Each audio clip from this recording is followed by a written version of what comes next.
Hortenzije so zelo priljubljene grmovnice, katerih priljubljenost pravzaprav narašča. Vsako leto jih je več na prodaj in tudi vedno več ljudje sadijo po vrtovih. Zakaj? Ker so zelo preproste za nego in ker cvetijo takrat, ko druge grmovnice nekako že odsvetijo. Pogledali si bomo najpogostejše skupine hortenzij, ki jih je preprosto dobiti in na vrtu tudi gojiti.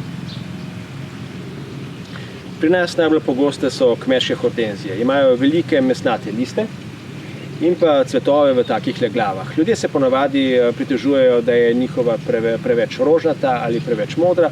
Vsaka klasična hortenzija je lahko v obeh barvah, če vplivamo na pH zemlje. Drugače je pa v sodobnem sortimentu tudi veliko sort, ki cvetijo drugače, recimo rdeče, zares temno modro in podobno. Med kmečkimi hortenzijami je posebna skupina sort, ki imajo socvetje oblikovano drugače.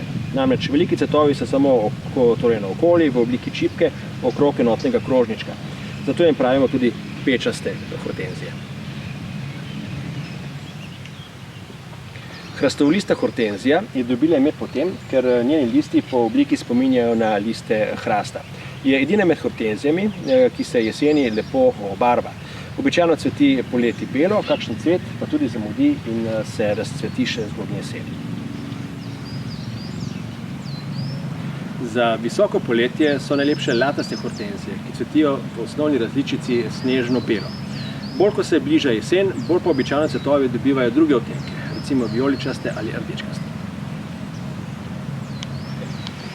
Medtem ko imajo lataste hortenzije vedno podolgovata socvetja, ima grmasta hortenzija belo glavo.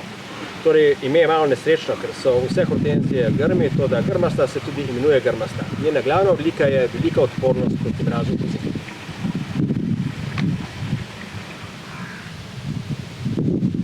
Od vseh ostalih hortenzij se po načinu rasti razlikuje plezava hortenzija. Z njo lahko zelenimo deblo starega drevesa ali pa senčni betonski vid.